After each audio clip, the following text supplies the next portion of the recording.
The ruthless alien Komar came to our solar system hunting for human slaves. What they found instead was a grave for their wretched race, paid for with their own blood by human hands.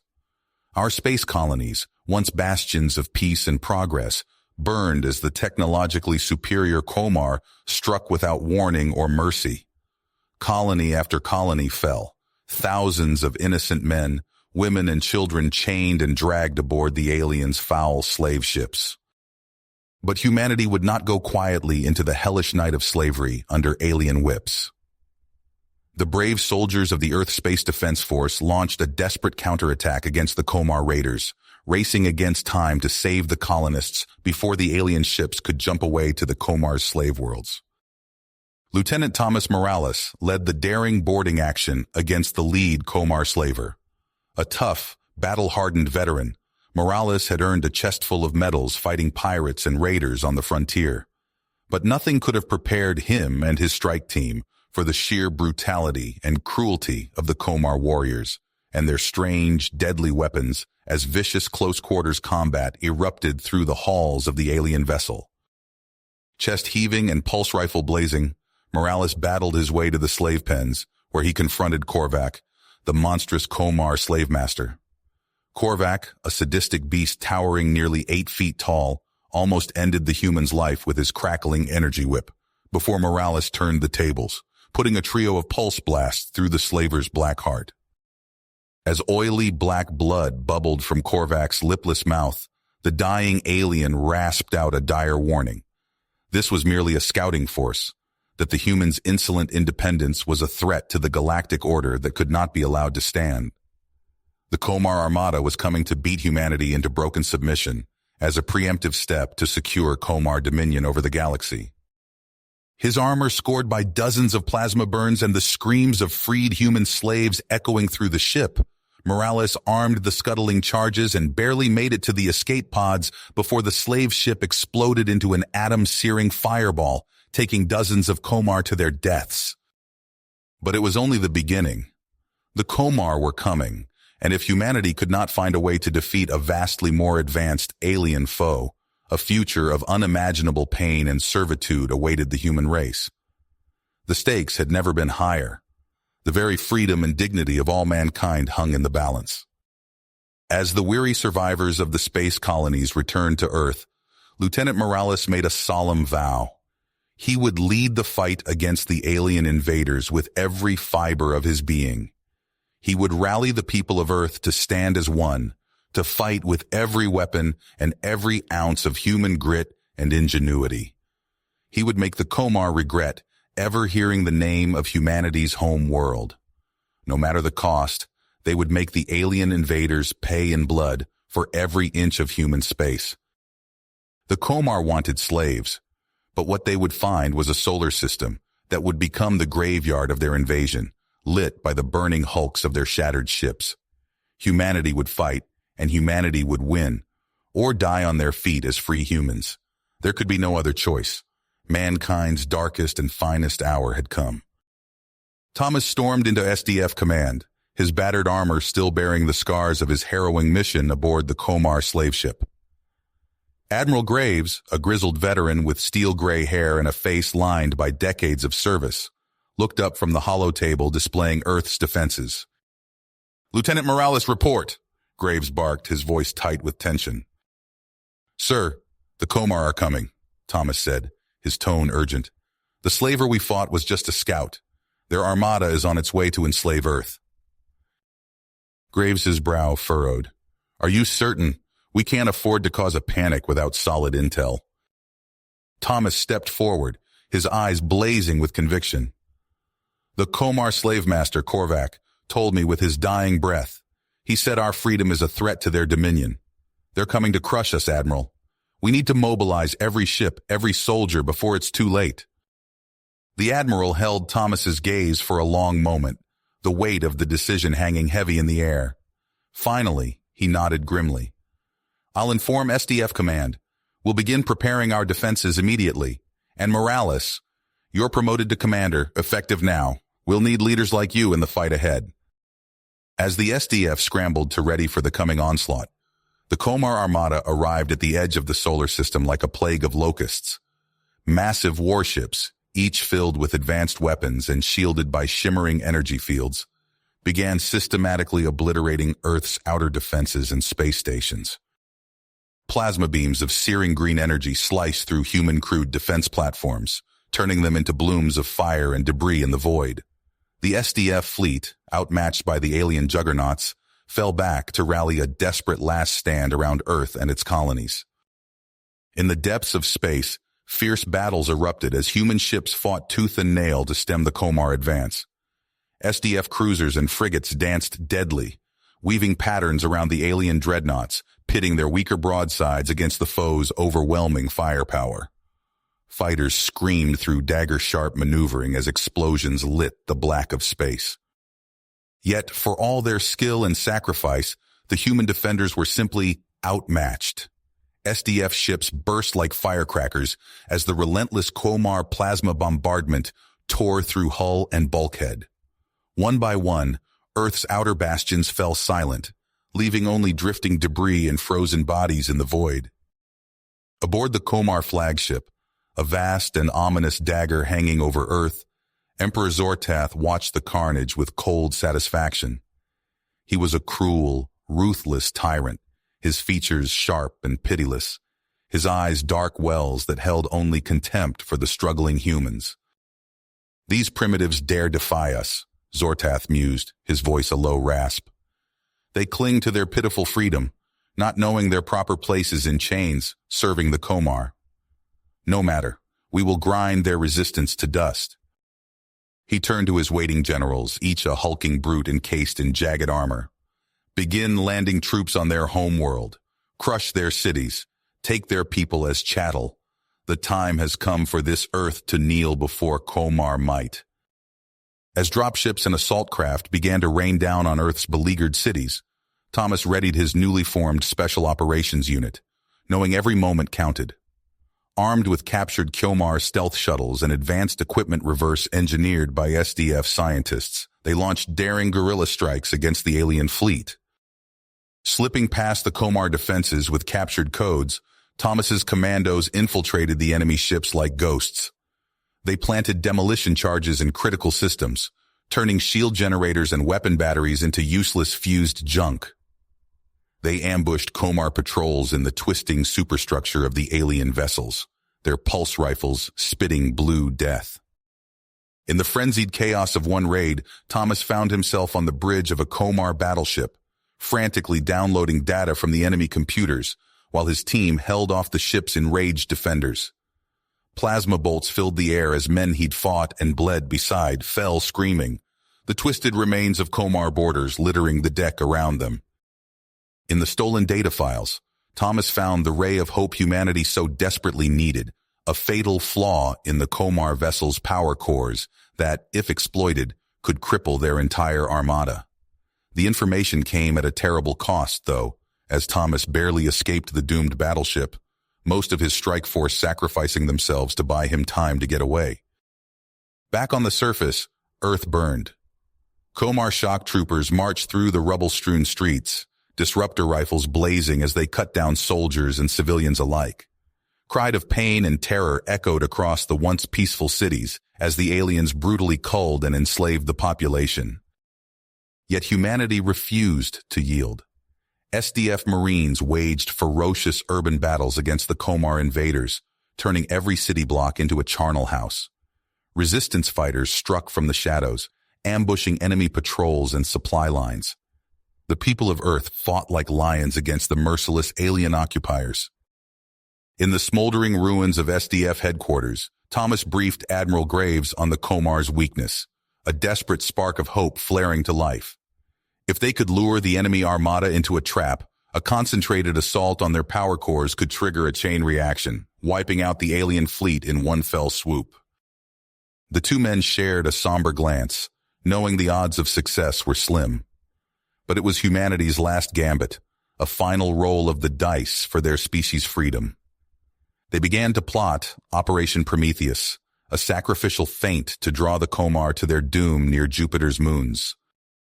Now, As the Komar ships gathered for the killing blow against Earth, Thomas readied his combat rig aboard the SDF carrier Retribution. His face was grim but determined as he and his hand-picked commandos prepared to deliver the superweapon to the heart of the enemy fleet. They all knew it was likely a one-way mission. The Komar would fight like demons to protect their flagship. The chances of any of them coming back were vanishingly small. But Thomas and his strike team would gladly spend their lives to buy humanity a chance at survival. They were Earth's best and brightest, the tip of the spear, and they would strike one last blow for their homes and loved ones. As the Retribution and her escorts accelerated toward Jupiter, the Komar fleet looming ahead like a forest of steel thorns, Thomas bowed his head in silent prayer. He prayed not for himself, but for the billions counting on him, for the dream of a galaxy where humanity could live free from alien tyranny. Then the first plasma bolts began to slam into the human ships, and the time for prayer was over. The final battle for Earth had begun. Thomas gripped the controls of the captured Komar shuttle, his fingers tightening with tension. The massive bulk of Jupiter loomed before them, its swirling clouds a stark backdrop to the gleaming spears of the Komar armada. "Approaching outer perimeter," his co-pilot whispered, transmitting stolen codes now. For an agonizing moment, they waited. Then a burst of alien script flashed across their display. Clearance granted. Thomas let out a breath he hadn't realized he'd been holding. They glided past towering dreadnoughts and sleek frigates, the belly of their shuttle packed with components of humanity's last, desperate hope. At a prearranged signal, the team split up, each group peeling off in a different direction. Thomas led his squad through the labyrinthine corridors of the Komar flagship. The alien architecture was all harsh angles and pulsing bioluminescence. They froze as a patrol drone whirred past, its sensors sweeping inches from their position. When it was gone, they pressed on. They had a job to do. On the bridge of the SDF command ship, Admiral Graves watched the tactical display with grim focus. "All units, execute Plan Omega," he ordered. "Draw them in." The remaining human ships accelerated toward the Komar fleet, weapons blazing. It was a suicidal charge, but one that would hopefully distract the aliens long enough. Emperor Zortath's lipless mouth curled into a sneer as he watched the humans' pitiful assault. "Foolish vermin," he hissed. "Titan formation. Prepare for final bombardment of their homeworld." The Komar ships drew closer together, presenting a solid wall of firepower.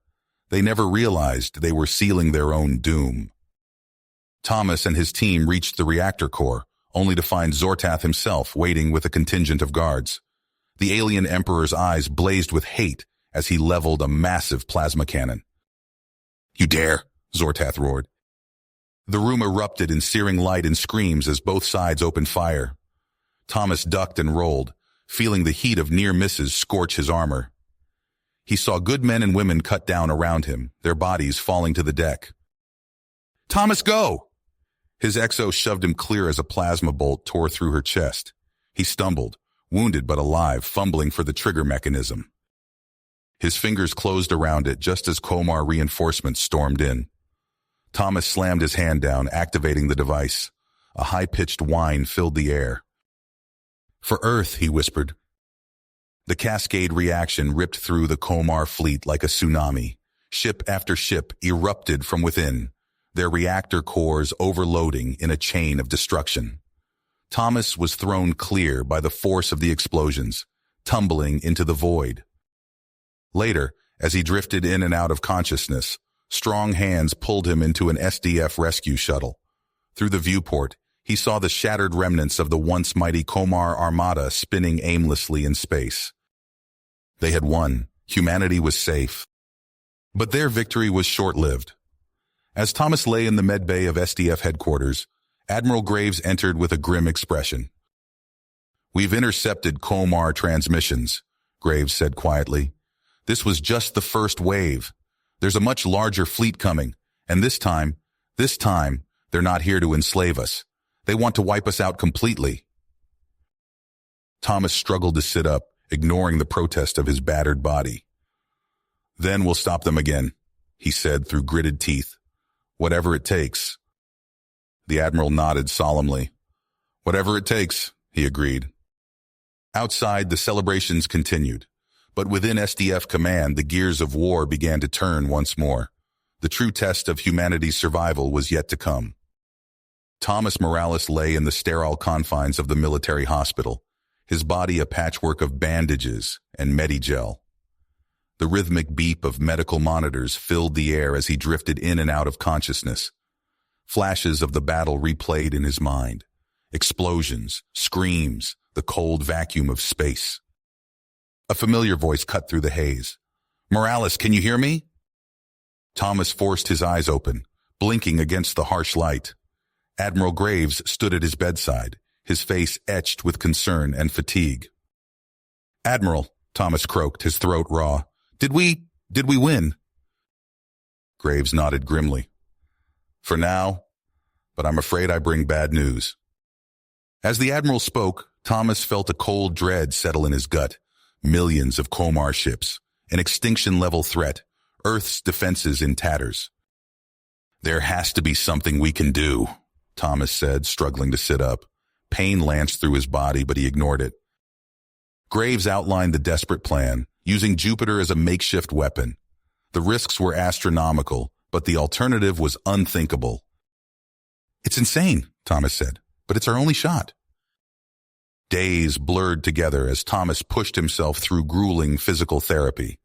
His body protested every movement, but time was not on their side.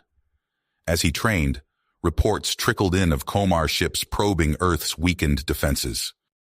Finally, against the protests of his doctors, Thomas suited up. His team gathered in the hangar bay, a ragtag group of humanity's best and bravest. The air was thick with tension as they boarded their ships. "This is a one-way trip for most of us," Thomas told them.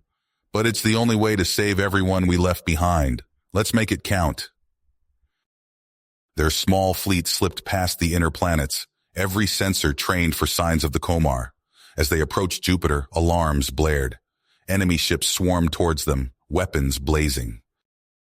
"Evasive maneuvers," Thomas barked.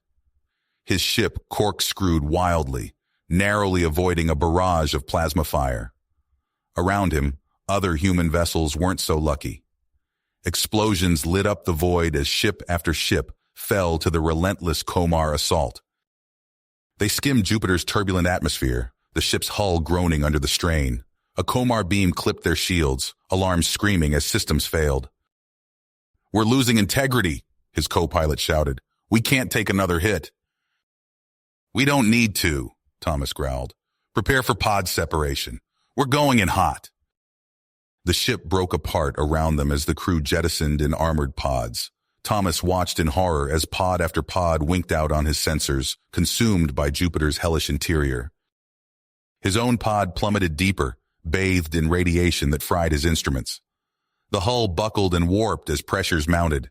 Thomas's vision swam, his lungs burning for oxygen. With the last of his strength, he punched the release for the warheads. As unconsciousness claimed him, he saw a flash brighter than 1,000 suns. The universe went white. When awareness returned, Thomas found himself tumbling through space. Jupiter was gone, replaced by a roiling inferno of nuclear fire. All around, Komar ships burned and twisted in the cosmic firestorm. As his battered pod hurtled towards the inner planets, Thomas caught a final glimpse of the Komar armada in full retreat. Then merciful darkness took him once more. Thomas's escape pod tumbled through the void, a tiny speck against the inferno that was once Jupiter. His unconscious form lay frozen within, life support systems failing as the pod drifted aimlessly through the debris field of shattered Komar ships. Months passed in the cold silence of space. The SDF salvage ship Reclaimer methodically scanned the wreckage, its crew resigned to finding only scrap metal and frozen corpses. "Contact!" The sensor's operator's voice crackled over the comms. "Small object, human manufacture, faint life signs detected." Captain Sarah Chen leaned forward, hope blooming in her chest for the first time in months. "Bring it in, carefully." The recovery team worked with practiced efficiency, maneuvering the battered pod into the airlock. As the inner doors cycled open, they crowded around, tools at the ready. "My God," whispered Dr. Emerson as the pod's hatch swung open. "It's Morales." Thomas lay motionless, his skin blue-white with frost. Only the faintest flutter of a pulse indicated he still clung to life. "Get him to medical now," Chen barked. In the orbital facility above Venus, Thomas floated in a nutrient bath, tubes and wires snaking from his ravaged body. Dr. Emerson studied the readouts, his face grim. "How bad is it?" Admiral Graves asked, his voice low. "Radiation damage, cellular degradation, massive trauma," Emerson replied. "It's a miracle he's alive at all." Outside the sterile confines of the medical bay, chaos reigned. Refugee ships streamed from Earth, each packed beyond capacity with terrified civilians. The once blue world grew smaller in the viewports, its surface a patchwork of storms and spreading ice. "We can't save them all," muttered Captain Chen, watching the exodus unfold. "We have to try," Graves responded, his eyes never leaving Thomas's comatose form. "And we need him to wake up. He's our only hope against what's coming." Weeks crawled by. Thomas remained locked in his coma as humanity's remnants struggled to establish footholds on Mars and Venus. The Komar threat loomed ever closer, their regrouped forces massing for a final assault. In a makeshift command center on Venus, Admiral Graves pored over tactical displays. "They're coming for Mars," he growled.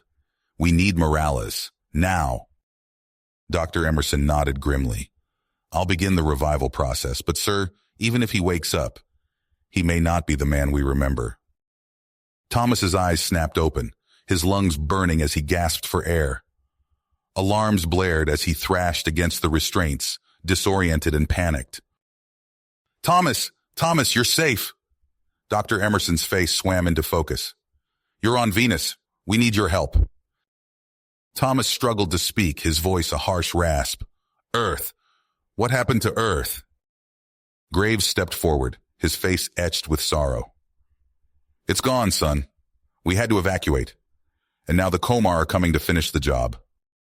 Thomas slumped back, the weight of it all crashing down upon him. But deep within, a spark of defiance still burned. He met Graves's gaze, his eyes hard with dedication. "Then let's make them pay for it." You have reached the end of the story. If you enjoyed this story and want to support us, please leave a like and subscribe to our channel.